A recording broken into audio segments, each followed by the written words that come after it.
Pakistan human rights welfare justice and peace council जी office जो इफ्तिताह शहरनि जी शिरकत। इफ्तिताह अॻूणे इंफॉर्मेशन डायरेक्टर शमा ख़ैबर कयो। रिपोर्ट मूजिब टंडे आदम में Pakistan human rights welfare justice and peace council जी ऑफिस जी इफ्तिताही तकरीब मुनक़िद कई वई। तकरीब में अॻूणे इंफॉर्मेशन डायरेक्टर शमा ख़ैबर ख़ुसूसी शिरकत करे रिबिन कटी।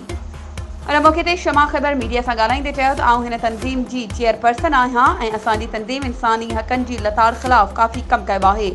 हुन चयो त ईद जे वक़्तु ग़रीब मुस्तहिक़ औरतुनि ऐं यतीम ॿारनि में ईद गिफ्ट प्रोग्राम ऐं राशन प्रोग्राम कंदा आहियूं।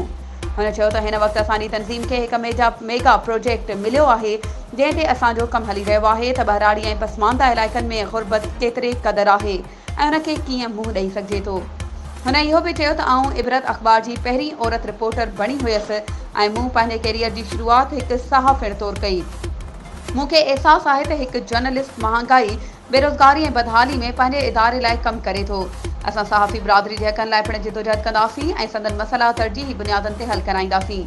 तकरीब में तंज़ीम जे चेयरमैन निज़ामुद्दीन ख़ैबर, फरज़ाना कुरैशी, अफ़साना कुरैशी, अब्दुल सत्तार साद, तालके एजुकेशन ऑफिसर अली अकबर ब्रह्माणी, ख़ज़ाला अब्दुल हमीद कुरैशी, हैदर अली ख़ैबर ऐं ॿियनि वरी अंग में शिरकत कई। उनखां अॻु तंज़ीम जी चेयरपर्सन मैडम शमा ख़ैबर ऐं ॿियनि आयल मोज़िज़ महिमाननि खे सिंध जी सूखड़ी अजरक जा तोहफ़ा पिणु पेश कया विया।